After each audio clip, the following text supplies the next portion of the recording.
This is from 2016 in The Guardian. The chair of the Democratic National Committee, Debbie Wasserman-Schultz, has announced her resignation on the eve of the party's convention. Why, Debbie? Hopefully she'll get back into politics and be all high-minded and haughty with some great journalists. She's been forced to step aside after a leak of internal DNC emails showed officials actively favouring Hillary Clinton during the presidential primary and plotting against Clinton's rival, Bernie Sanders. All they were doing is plotting and disrupting democracy. She's talking to Matt Taibbi and Schellenberger as if they've been involved in the Guy Fawkes gunpowder plot. You guys, you got some nerve sitting there, haven't you? I have to take time off from corrupting democratic elections to stop Bernie Sanders ever getting into power because you saw how he attacked potential financial interests. We got to make sure that democracy always leads to someone called something Clinton. You can choose the first bit of anyone's name as long as the second bit is Clinton. God bless America. Or to give it its full name, America Clinton. But a deeper concern that I have relates to the ethics of how journalists receive and present certain information. They can't talk about ethics, sat there in that citadel of corruption, of lobbying, of congressional bias, of owning stocks and shares in companies that you're supposed to regulate. How can they? They've lost the right to even talk about that stuff at this point. Journalists should avoid accepting spoon-fed, cherry-picked information if it's likely to be slanted, incomplete, or designed to reach a foregone, easily disputed, or invalid conclusion. Would you agree with that? Congresswoman, I've done probably a dozen stories involving whistleblowers. Every reported story that I've ever done across 3 decades involves sources who have motives. Those people who had reserved seating might have bloody well turned up. Every time you do a story, you're making a balancing test between the public interest. Reclaiming my time. Thank you very much. That's actually my time. I could be using this time to make sure a Clinton gets into a position of power. Are there any more Clintons? What about that cat they used to have? I ask you this because before you became Elon Musk's hand-picked journalist, and pardon the oxymoron. These people are totally corrupt, totally bought out, and in my experience, very little integrity to be found anywhere in that entire sphere. How dare they? You stated this on Joe Rogan's podcast about being spoon-fed information, and I quote, "How can they keep using the phrase spoon-fed when all they want to spoon-feed you is their own propaganda? Hey, get that spoon out of here. Would you like this spoon?" I think that's true of any kind of journalism. Once you start getting handed things, then you've lost. Do you still believe what you told Mr. Rogan? Yes or no? Yes or no? Yes. Good. Good, because I've got you now. Here's the bit where Hillary Clinton wins.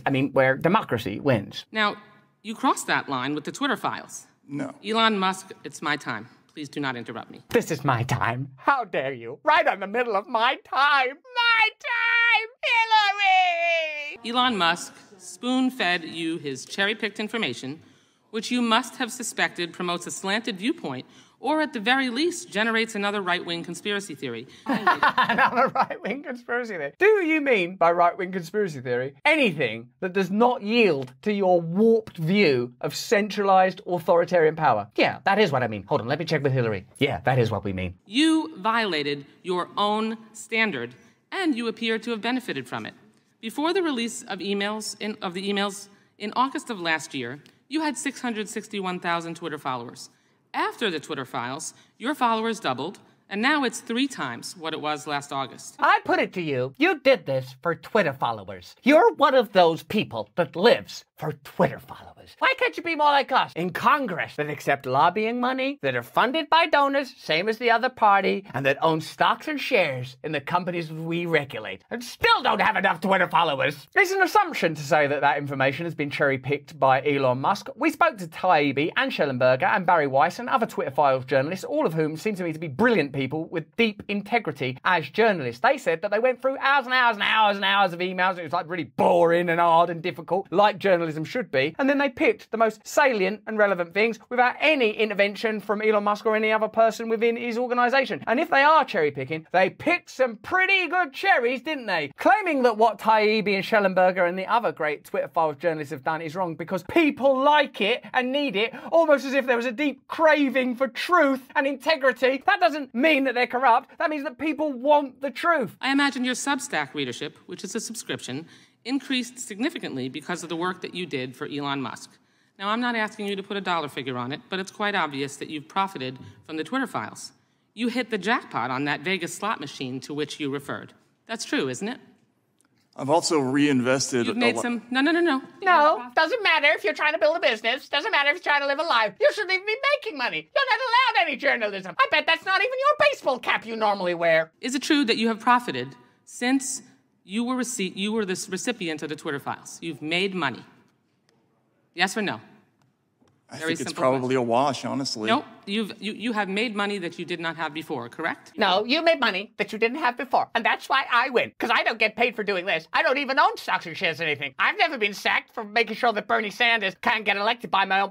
give me my time! But I've also spent money that I didn't have before. You shouldn't even have to answer this. That's not the issue. Now we're here today to see the important issue that America has been wondering about. What, you mean like corruption, this war, whether or not we can trust politicians, whether or not people are exploiting crises to control and limit democracy? Well, yeah, those things, I don't know. I didn't hear the last few. Matt Taibbi, as a percentage, pro rata, how much more money are you getting now than 6 months ago? Dun, dun, dun, dun, dun, dun. Who gives a shit? I just hired a whole group of people to Patently investigate obvious this. answer, reclaiming my time. That's my time. I only borrowed you that time. I'm like a time lord. Social media companies are not biased against conservatives, and if anything, they ignored their own policies by allowing Trump and other MAGA extremists to post incessant lies, endangering public safety and even our democracy. Your democracy ain't looking too great on the basis of this. What we're watching right now, never mind referencing things or amplifying things or querying or questioning things, MAGA extremists, this or that. Democracy should mean an open conversation between all of us. It has to mean that. It means trusting people to make decisions for themselves, not relying on censorship. Now that it's been revealed the degree to which the Biden administration has been tampering with social media, all they've got left is,